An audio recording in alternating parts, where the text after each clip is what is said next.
के अंगना बाजे बजना के होई चलू सखी देखैले आनन चानन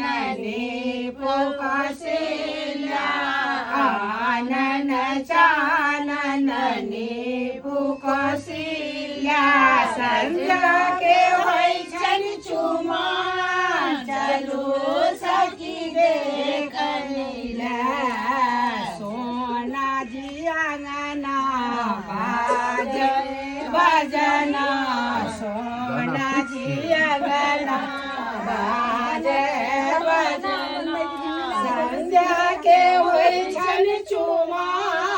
चलो सखी देखैले दूभी अच्छा तलाए दूभी अच्छा तलाए मुनि सब छाती बड़ा तू बेला पूरा चलो सखी देखैले